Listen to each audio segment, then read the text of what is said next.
Hey Earthkeepers. In this episode, James and I continue our conversation with John Philip Newell about his new book, The Great Search, Turning to Earth and Soul in the Search for Healing and Home.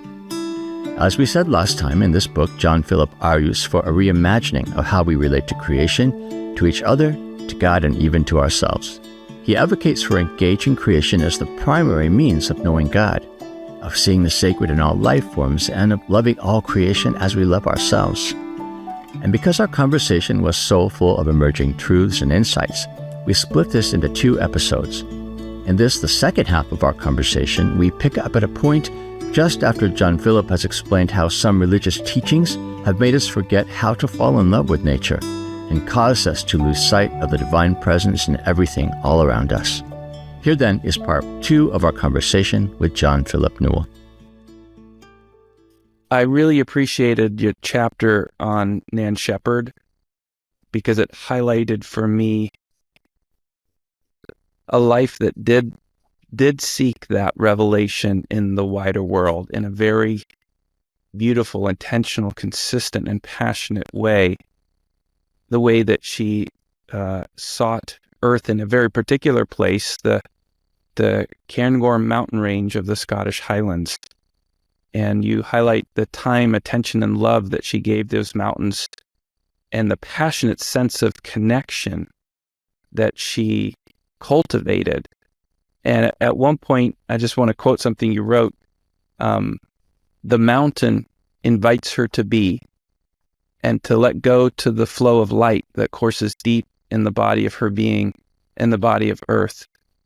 This is what pilgrimage into the heart of the natural world does to us. It invites us to be.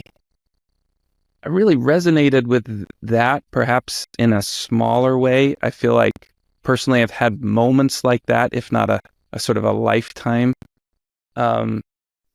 sense of connection to particular place, or feeling like the earth and myself are sort of part of that oneness. And it's definitely something that we attempt to invite people into through our work with Circlewood and Earthkeepers. And we're also aware that many people don't have access to such beautiful wild places, and whether it's due to their social circumstances or perhaps being limited to their urban environment or physical limitations, that engaged, immersive aspect of life just might not be accessible. And I'm wondering what pilgrimage might look like for those without, the ability to go to the Cairngorm Mountains every day. Yeah, a really important question and observation. I think one of the beautiful things about what Nan Shepherd does in her book called The Living Mountain, in which she really allows the Cairngorm mountain range and her love for it to be like a metaphor of our relationship with Earth, and calling us very much into a love affair with Earth, not just a knowing of Earth, not just trying to be in true relationship with it, but is loving Earth with a passion, the way a lover wants to come to know the beloved. And the importance that Nan places not just on knowing with our mind, but what she calls body knowing. And that's very much the way lovers know one another, through their entire being, not just their minds. So she's inviting us into that accessing of the full range of senses as a way of truly loving Earth. And one of the things that's really important in her writings is that she realizes that as she comes to know the heart or the essence of the mountain, as she comes to know the soul of Earth, she is coming to know more deeply her own soul. So to see soul of Earth and soul of each of us, soul of humanity, not as unrelated, but as essentially one. So how do we do that if we do not have the opportunity of someone like Nan Shepherd to be spending so much time in the pristine beauty of a place like the Cairngorm Mountains? there are ways in which we can do this in the city. And I think any great spiritual tradition should not be limited to only knowing the divine through earth by going to places of extraordinary beauty like the Cairngorms or like the island of Iona in the Western Isles of Scotland, where I was last week with a group of international pilgrims. And my goodness, Iona was just at its most beautiful last week, and full moon blessing us halfway through the week, and very clear skies. I don't think my moon consciousness has ever been so well fed and nurtured as last week on Iona. So these really important times should not be seen as therefore we better live in the Cairngorms or we better live on Iona, but allowing these moments when we do experience them, the beauty, the wildness, the untamableness of earth, allowing these moments to be like sacraments that feed our awareness, feed our souls, so that when we go back to the city, we go back with a renewed sight. We go back with greater attentiveness to seeing something of the beauty that we've known in the very wild places, and to look for that in the landscape, in the moonscape, in the seascape, the skyscape, even within city context. We're so many of us have much more access to sun consciousness and moon consciousness in the city than we may think. Many of us have accesses to city parks and city gardens, to an attentiveness to bird life and bird song, and to recover this ancient awareness that even song and sort of morning practices of meditation, we can almost wherever we are, we can pay attention to the way birds sing their morning song or sing their twilight song at the end of the day. And I think one of the ways that we can definitely, on a much more regular basis, access the almost unbelievable sacredness and beauty of earth is to be much more attentive to the food that we are handling, and to what sort of food we are consuming, what sort of food we're wanting to share with our families and with those with whom we gather around the table. What are the conditions in which food has been organically tended and grown? And I think we can, in and through those ways, really taste and touch the something of the sacredness of earth that someone like Nan Shepherd experiences in a much more sort of intense and enduring way of spending time in the Cairngorms. I love what she said, speaking of this sort of theme of coming to know and love the body of earth the way a lover longs to know and delight in the body of her beloved. I love it when she says that no one really knows the mountains who has not slept with it. And how do we allow ourselves, even in the city context, to know something of that intimacy of relationship? And I think that if we're intentional, we can find those ways. And, in the city, we so often are bombarded by or listening to sort of fabricated sound and music, and often sort of glued to television and so on. And there are ways in which we can choose, well, tonight, I'm going to sit in the garden and listen to the wind in the pine trees, or, tonight I'm going to make sure I place myself by a window in the house where I can see the full moon rising, and just pay greater attention to the opportunities we are given in the city.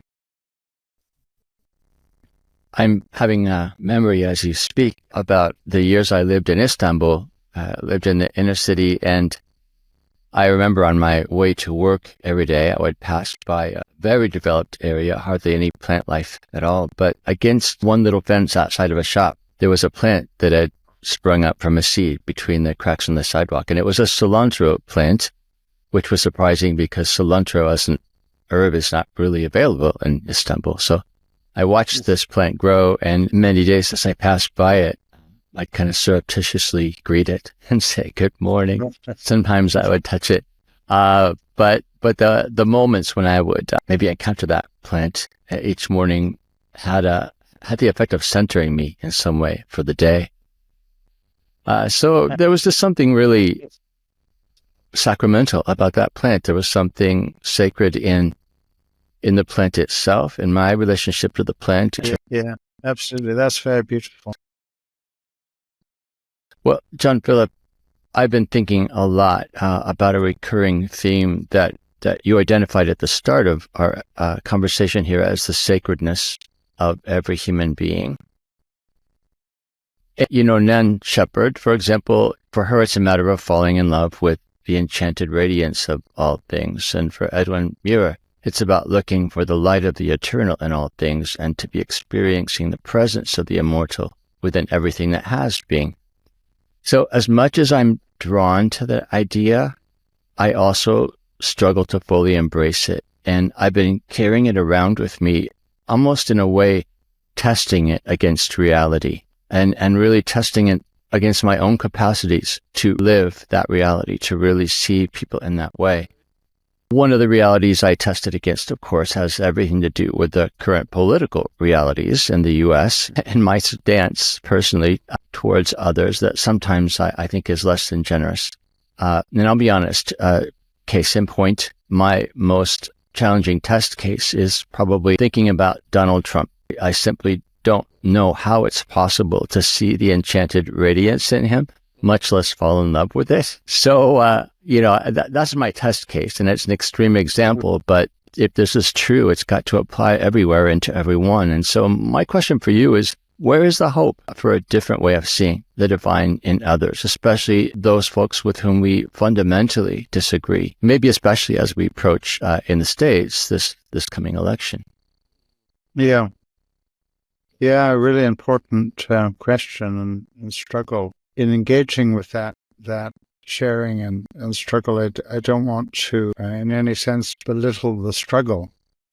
And because I think many of us are there. One of the teachers that I draw from in my previous book, Sacred Earth, Sacred Soul, when I was drawing much more on the lineage of Celtic wisdom, but it very much touches on this point, and I think we, in this present book, The Great Search, I think we can see it in someone like the great Jewish teacher, Martin Buber, as well, who's really inviting us to look for the eternal thou, as he puts it, deep within every person. And that's an equivalent to someone like Edwin Muir looking for the immortal shining, and not only in every life form, but deep within every human being. This Celtic teacher that I'm thinking of, the 9th century Irish teacher, John Scotus Eriugena, when he refers to the Satan figure in Scripture, he always calls him by name, which is Lucifer, which means angel of light. And one of the things that Eriugena says about Lucifer is that he's false to the extent that he's not being himself. He's false to the extent that he's not living from his true essence, light of the divine. And it may be that Eriugena believed in some sort of personified presence of evil. But I think whether he did or not, I've always experienced his teachings on that front to challenge us to look for divine light, even in those who are destructive, even in those who are being horrendously false, even in those who appear very, very much to be almost possessed by the father of lies.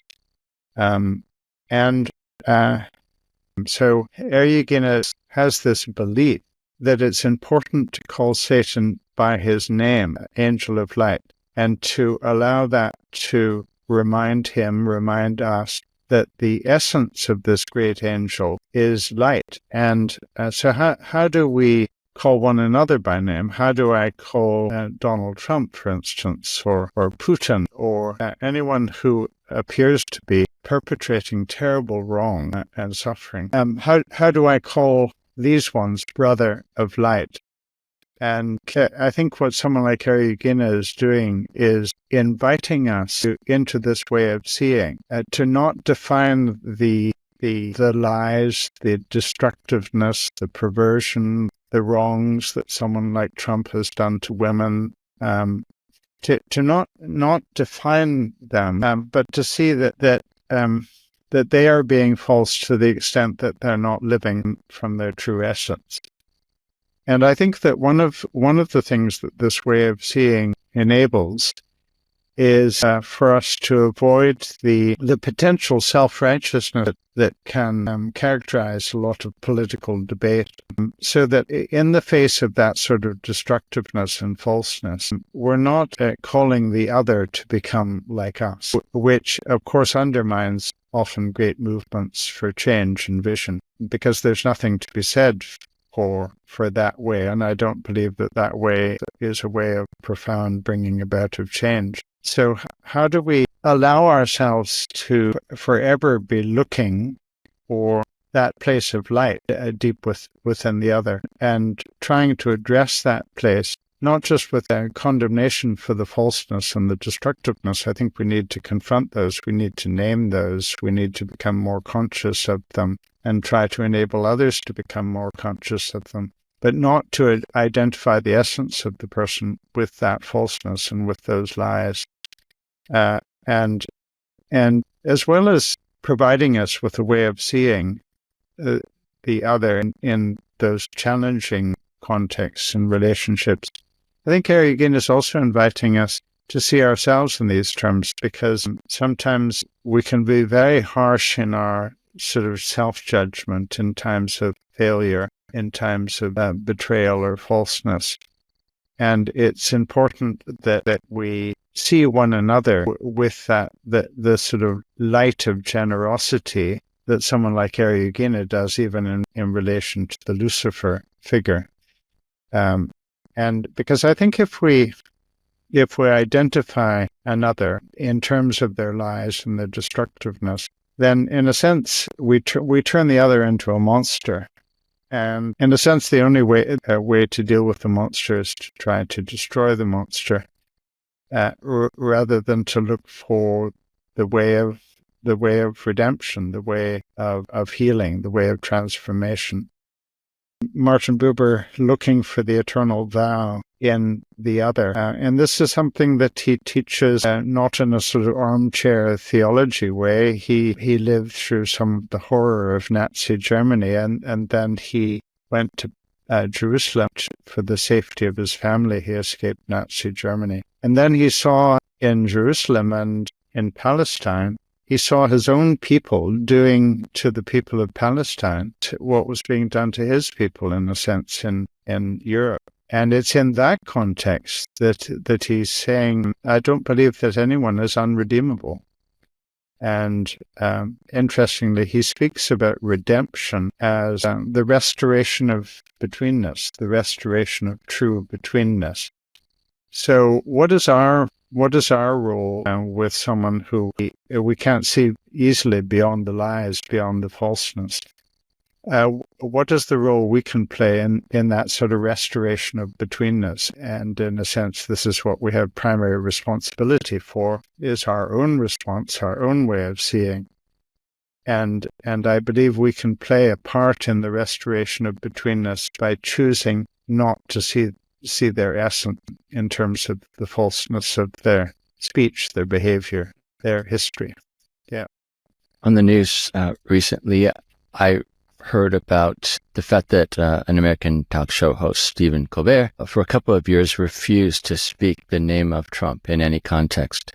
And there was something in me that thought, oh, I want to do that, right? There's something powerful, perhaps in an unhealthy way, about the thought of dismissing someone to non-existence, right?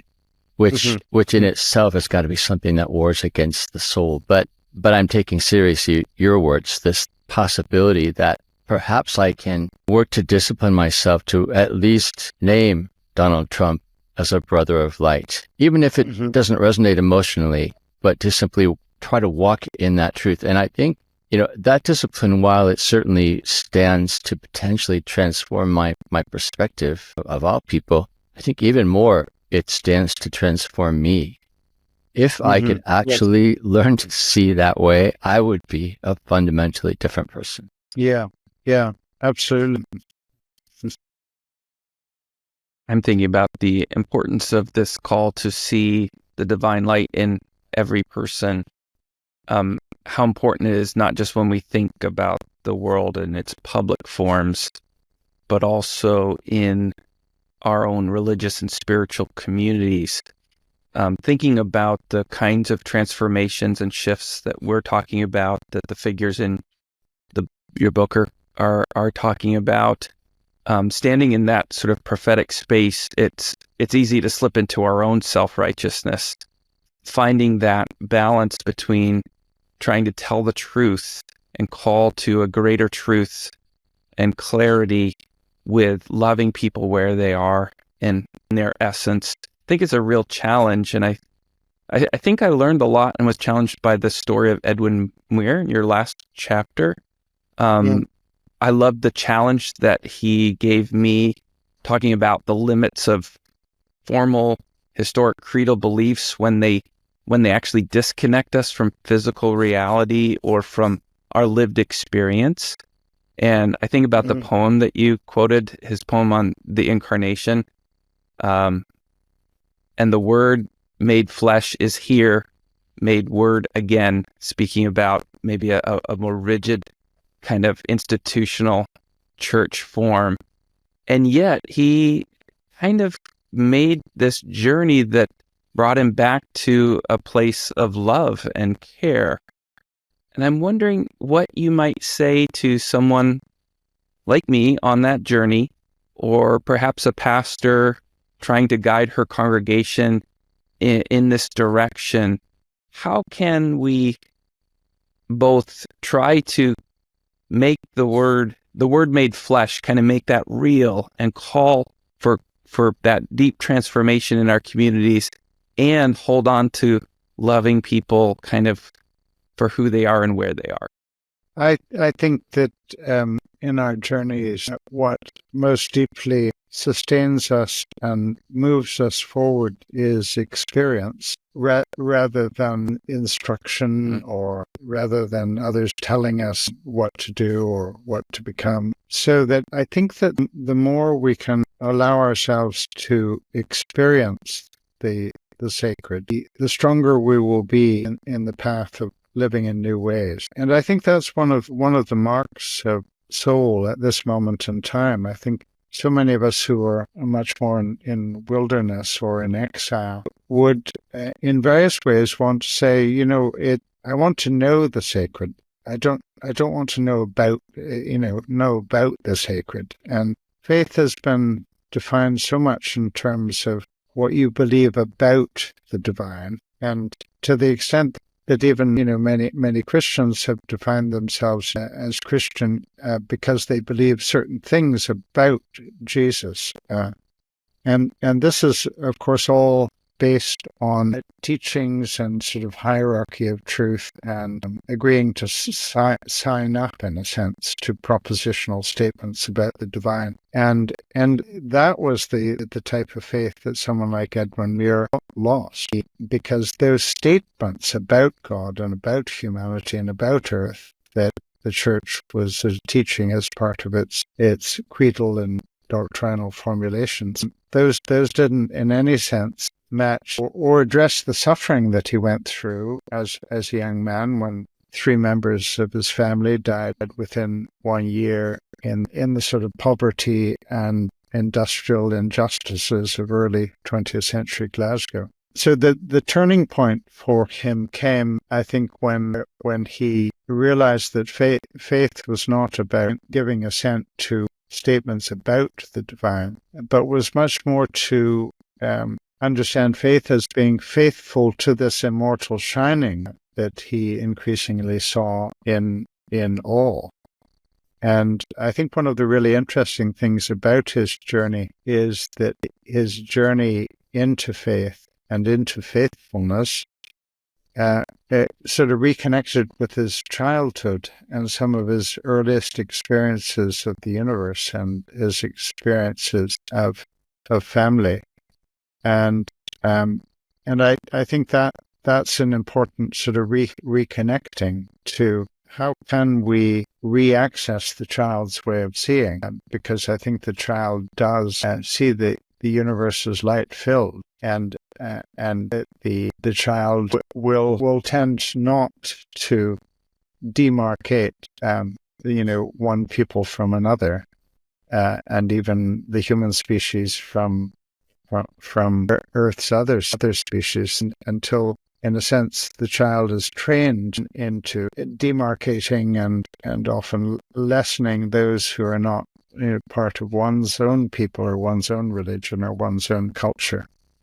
So I think part of the way forward is to find ways of re-accessing this child's way of seeing. And all great spiritual traditions have celebrated the child. And I think that's part of the beauty of someone like Edwin Muir's journey of faith, that it's a journey that takes him back into a type of consistency with some of his earliest experiences of a light-filled universe.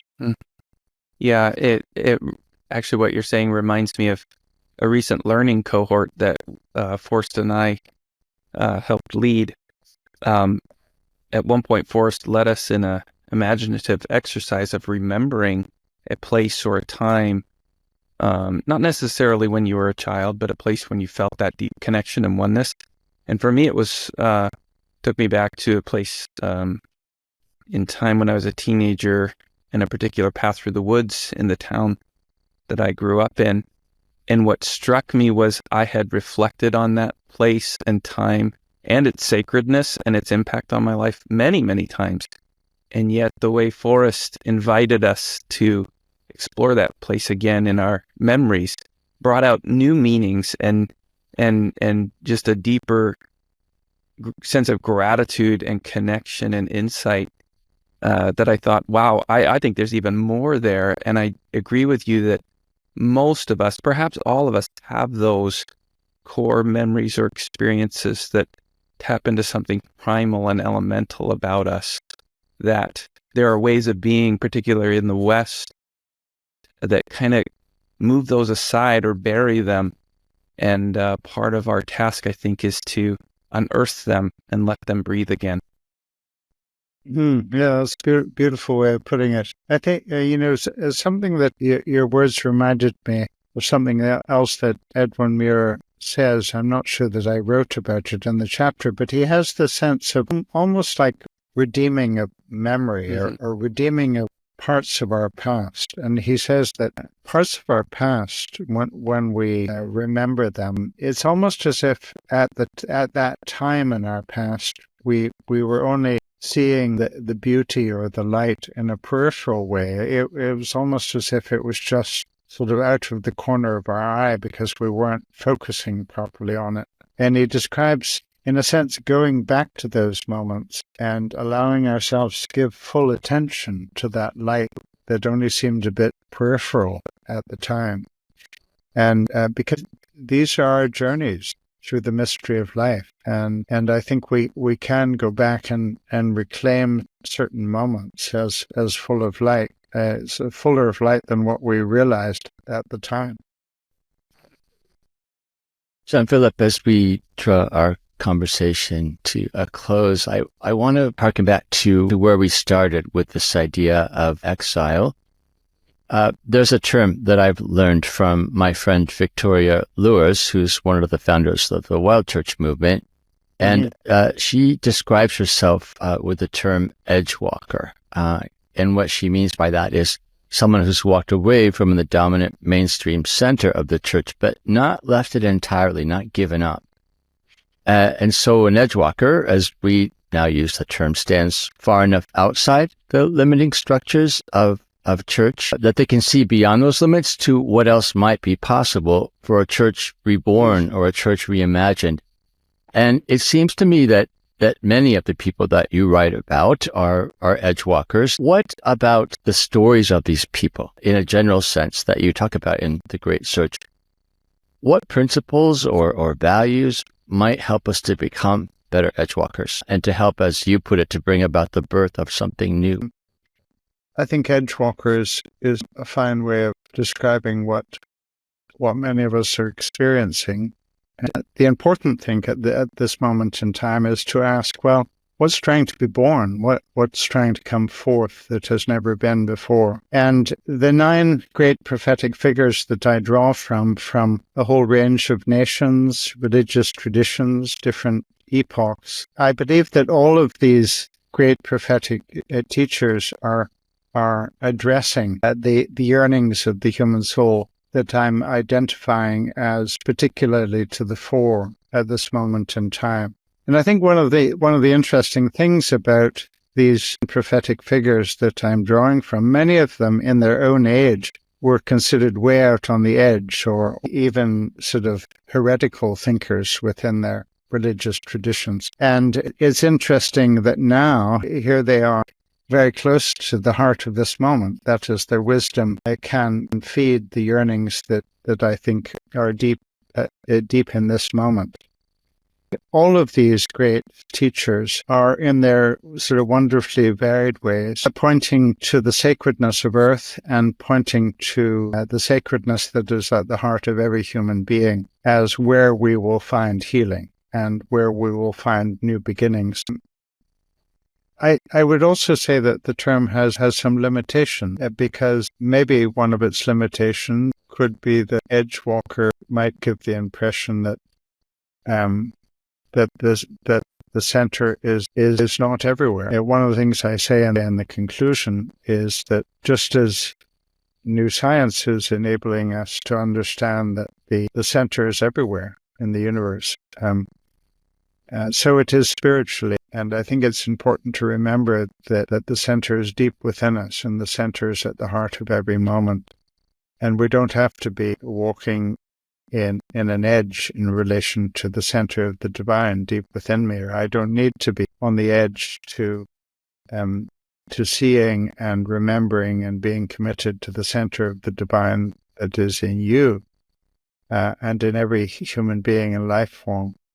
So maybe the term Edgewalker has come about because our traditions have so often claimed to be the center. Places like Rome and Jerusalem and Mecca have often inflated themselves to the point that we've said, that's the center of our tradition, or even the places we gather in our temples and synagogues or mosques or churches. There's been sometimes the impression given, that should be the center of my faith. And I would say, I understand that term, and I think that's where many of us are in relation to our religious inheritance. And let's be faithful to those both within our tradition and those who are struggling in the exile. But I think maybe I would say that my way forward is to be committed to remembering and living that the center is now, and that the center is deep within me, and the center is deep within every person and life form that I meet. And I don't have to walk on the edge there. I can find ways of really trying to be present to, trying to be faithful to, trying to be in true relationship with that center of the divine. We've been in conversation with John Philip Newell about his new book, The Great Search, Turning to Earth and Soul in the Search for Healing and Home. For more information about John Philip, about his organization called Earth and Soul, or about other things we touched on in the conversation, please go to this episode's show notes. The Earth Keepers podcast is an expression of Circlewood, an organization committed to cultivating a more ecologically conscious faith. For more information about the podcast, or to learn about the ways you can support this work, go to our website at earthkeepers.online. You can contact us by leaving a voicemail through the podcast website, or by emailing us at earthkeepers@circlewood.online. I am Forrest Inslee, your podcast host. James Amadon is our executive producer. Our content editor and researcher is Colleen Meggerly, and our sound engineer is Dave Wolfers. Jesselyn Gentry is our social media director, and Forrest Reed is the composer of our original music. Thank you for listening, friends, and please join us for our next conversation on the Earth Keepers podcast.